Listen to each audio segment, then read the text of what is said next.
As a quick precursor to this episode, I would love to invite you to attend the autumn edition of my in-person event, Dare Greatly in the Coaching Arena, which will be held on Friday the 8th of November in Barnes, southwest London.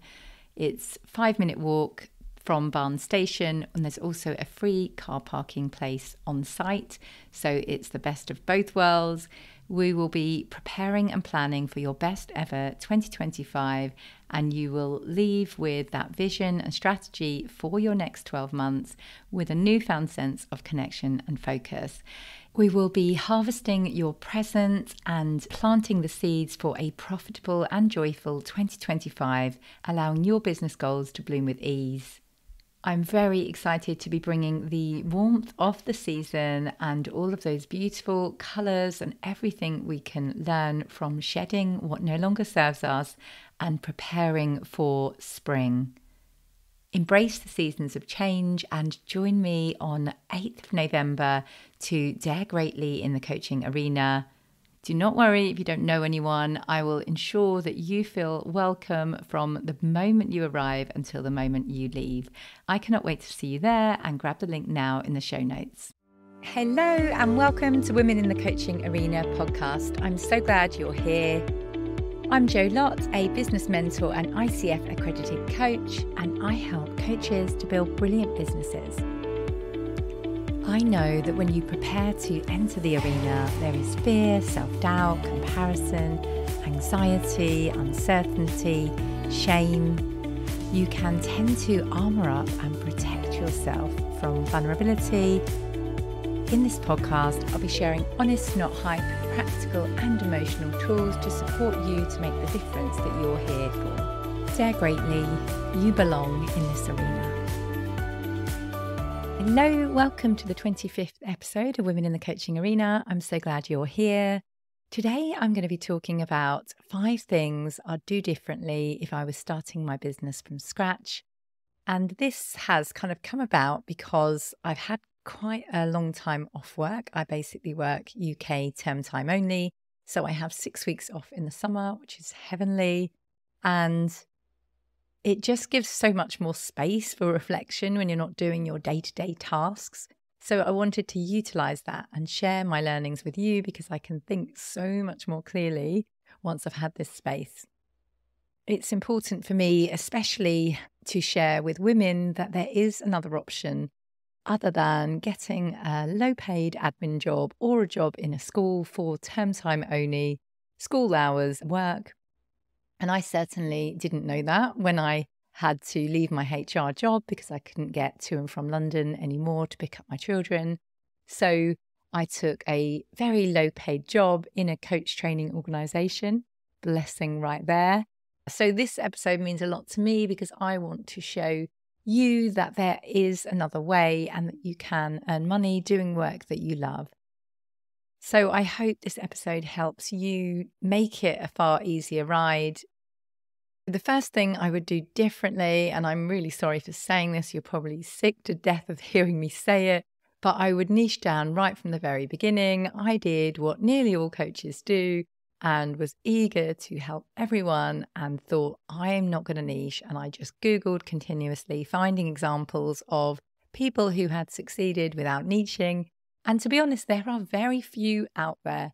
If you are looking at, say, the Tony Robbins of the world, he will have started with a really tight niche and then grown it as he expanded. So yeah, I think it's easy to look at people and think, oh, they're not really niched, and realize that they probably were. And as they grew, they ended up being able to have the resources to serve more people because he would have a massive team that can do marketing and he can pay for adverts. So don't compare yourself and look for those examples of the very few people that have succeeded without niching, because they will have niched in the beginning. If you think of the 80-20 rule, you'll know that the top 20% of coaches bring in nearly all of the income from coaching. So who are these amazing 20%? I know from my program that it's the ones that I am able to say, oh yeah, Chloe, she helps entrepreneurs stop drinking. Or Sonali, she works with organizations to improve their employee culture. if I can say it in a really quick, easy way within no more than 8 words or so, I know that they've nailed their niche and everyone will be clear on what they do. If I'm at all unclear and can't articulate it really quickly, it usually means it's just not clear enough. And if I can't articulate it, and I really do know what they do because I'm looking at their work and I'm giving them feedback, but if I can't articulate that off the top of my tongue, then no one else will be able to articulate what you do either.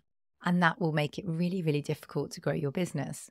So how can you fully step into being an expert in your space and becoming one of those 20% who are bringing in the majority of work from coaching? Next up, I would invest in my own personal development and business education right from the start. Like many coaches, I did thousands. No, that's an exaggeration. I did hundreds. That's not an exaggeration of free webinars, free challenges, all of the things. I looked at sales pages. I tried to figure out, okay, if I can nail my niche, and the next thing they do is create a program. If I can do that, next thing they do is market it. Maybe I can just piece this all together by myself. But you really can't. And that is because you can't see your own blind spots. My idea of a niche was helping people to fulfill their potential. And when I'd nailed it down to helping mums fulfill their potential, once I'd been to a webinar thinking, okay, I'm going to nail this niche thing, then I thought I was there. But the guy that was helping me at the time do my website kept trying to tell me that this wasn't clear enough. But I was just thinking, you don't know what you're talking about. I want to help people realize their potential. That's perfectly clear. Now I know, sadly, it's just not clear. People don't pay to realize their potential. They pay for a very specific thing that they want and that they can articulate to others around them. You're not going to say to your husband, I'm thinking of spending all this money to realize my potential, and your partner say, oh yeah, that sounds like a really good idea. You're going to have to be more specific, which is why specific really does sell, because you can explain it to other people. I was also not accounting for the support and accountability to actually do something with the knowledge I was learning. I have just started working with a new person that's helping me to refine my automated funnel. So if you don't know what a funnel is, it's like the automated emails, lead magnet. How are you mapping out your customer journey so people build, know, like, and trust with you, and then are able to make a decision whether they want to work with you? And I have achieved so much in this last week, even though I'm not officially working, with regards to my new sales page and loads of tasks that I've put off for a really long time, just because I had a meeting with her not long ago. She put it on a Trello board that this was a task I needed to complete. So miraculously, I have now done that task that I've been faffing around with for 9 months or so now. So accountability, support, knowing that someone is going to have a quick look over this, check it's all right, really does help you to excel and fast track your potential. Whereas if you are on your own, you will just avoid that task because it's a bit confusing. You don't really know what you're doing with it. There's no one that really knows if you've done it or not. So it's amazing the progress you can make when you get that accountability in place. And as a coach, you will know that. The third point is I would start publishing not just social media content, but longer form content. And what I've done recently, which has just been an absolute game changer, and I can't believe it's taken me 3.5 years at least to get to this point. If I was starting out now, I would get a system in place that focuses on one core piece of content a week. So for me now, that's my podcast. And currently I have a virtual assistant who creates a blog post from that podcast. And then I have a social media person who now creates social media posts from my blog posts. So I finally feel like I have a really solid system in place that is freeing up my time and my headspace. And you might not be in a position to have people help you with that yet. So you can still do this on your own. Focus on your one core piece of content and create other things from that bank of content. So rather than starting each day thinking, what should I talk about today? which takes up so much more energy than I ever realized because I did that for a really long time. Try and think about creating core pieces of content that answer the questions of your ideal client. There's a great book that helps with this called Content Fortress, and it really helped me to see that the majority of people out there are not answering the questions that the people really have in their heads prior to purchasing. So, for example, nearly all of us just want to know how much the thing is, and then we can make a decision. Yet it's something like 80% or more coaches don't share their prices on their website. So then someone will just go to someone else. Like, I know for sure I would never get on a discovery call with someone unless I knew how much it was going to cost me. So do read that book. It's really great to help you have that mindset shift, to be able to really demonstrate your trust and authority by answering the questions they want answering. So fourth point, and I wasn't sure whether to include this one, as I know it's tricky if you're just starting out, but hiring a team has really transformed things for me. I feel like I finally have a system in place. And yes, it's scary thinking about that outlay when I receive their invoices and thinking, gosh, I'm not really working this month and I've still got to pay them to do their thing. But it is really worth it. I am now 3.5 years into business, so it has taken a long time. So don't feel like you need to go out and spend all this money. But if you are at that place where you are getting busy, you're just not getting on with sales generating tasks because you're at your back end of your website, or you're just doing things really ineffectively as you have no idea how to do them, think about going on somewhere like Fiverr or finding someone you can trust to do some tasks for you. And the fifth point that I've chosen is building my email list, which is actually something I did right from the start. I found it so hard because it's just so complex, this whole lead magnet funnel tech piece. And I teach that in my program, including the tech, because I know that really holds people up. But it really does make a big difference when you feel like you have a proper business with a list of people that have opted into hearing about your services versus social media when people are scrolling by. You have got no idea if they're kind of friends, family, if anyone's at all interested. Whereas the best thing about an email list is these people have said, yes, I have the problem you solve. They have signed up for your lead magnet, or they have signed up in some way to hear from you. Then when you have an offer, it's really powerful to know that you can just put out an email and you're likely to gain some sort of response. And yes, it's not like really speedy when you first start to get people to sign up for your thing. And it's worth kind of playing around with that lead magnet title to ensure it is speaking exactly to what the client wants. I sent my husband and kids away for a whole weekend when I started my business to get this funnel thing up and running. So it does take headspace, it does take time.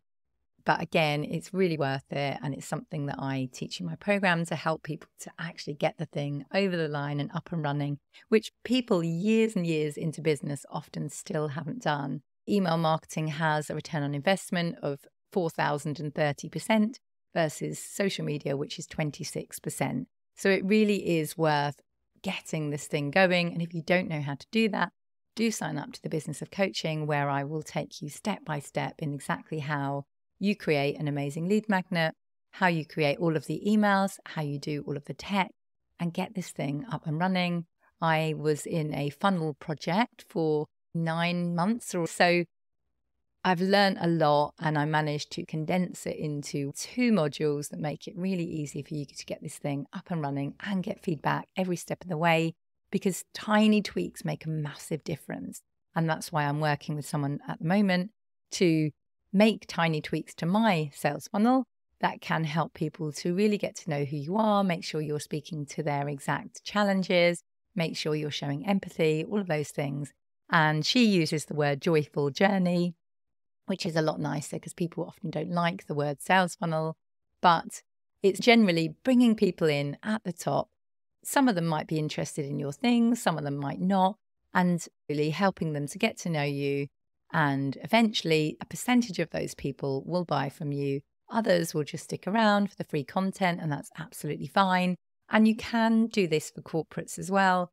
I'd help my clients to come up with a way of doing this for corporates that's kind of suitable for that market.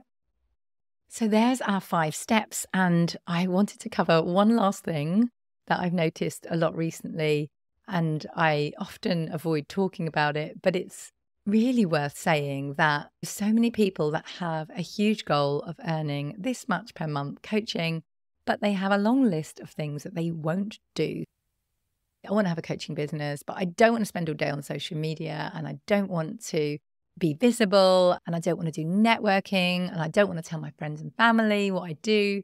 If you were signing up to a big goal like running a marathon, which is literally the exact same sort of energy that a coaching business is going to take you, you can't say to, say, your personal trainer, I want to run this marathon, but I won't get up early and do runs. I don't want to eat healthy. I want to still drink booze every single night.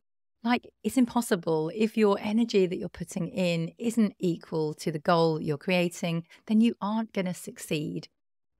So how can you flip those I won't or I don't want to do these things into what you do want to do? You don't have to do social media, but instead of focusing all of your energy saying, I would never do that, how about saying, I'm going to go all in and do public speaking to promote my business?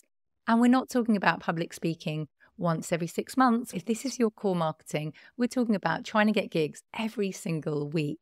So what can you focus on instead of focusing on the negative of, I won't do this, I won't do that?